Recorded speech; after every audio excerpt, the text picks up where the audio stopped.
সকলকে জানাই শুভ নববর্ষ। হ্যাঁ হ্যাঁ জানি ওটা কাল চলে গেছে, কিন্তু আমার না সব কিছুই লেটে লেটে হয়, তাই আর কি। সেদিন আমার রকেটটাকে নিয়ে ডাক্তারের কাছে গিয়েছিলাম, সেদিনই ঠিক করে নিয়েছিলাম আমি নববর্ষের দিনই ওটাকে ভালো করে পরিষ্কার করে পুজো দিতে যাব। তো সকাল সকাল সেই কাজেই আমি আর ভাই লেগে পড়েছিলাম। আর দেখো এখন কত সুন্দর লাগছে আমার রকেটটাকে দেখতে, পুরো নতুনের মতো হয়ে গেছে। পুজো দিতে যাওয়ার কথা ছিল আমার সকালবেলায়, কিন্তু রকেটটাকে ধুয়ে পরিষ্কার করতে করতেই আমার বেলা গড়িয়ে বিকেল হয়ে গেছে।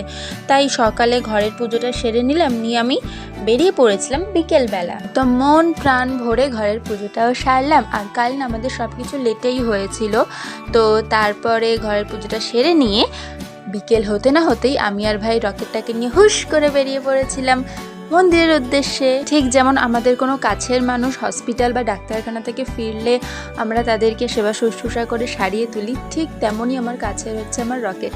তো ওর কিছু হওয়া মানে আমি অন্ধ হয়ে যাওয়া। তো ভালো করে আজকে ওকে পুজোটাও করলাম। আর যতবারই মন্দিরে আমি পুজো দিতে যাই না, দেওয়ার পর পুজো আমার না ভেতরে একটা অদ্ভুত শান্তি কাজ করে। জানি না এটা তোমাদের কার কার হয়, কিন্তু আমার ভীষণই একটা শান্ত লাগে ভেতর। আগের দিন তোমাদের বলেছিলাম না আমাদের এখানে মন্দিরগুলোকে কত সুন্দর করে সাজিয়েছে, তার কারণ হচ্ছে পরের দিনই আমাদের এখানে হনুমানজির মন্দির উদযাপন হয়েছিল, তাই। তো চলো, আমাদের তো পুজো দেওয়া কমপ্লিট, আমরা এবার বাড়ি যাই। হর হর মহাদেব।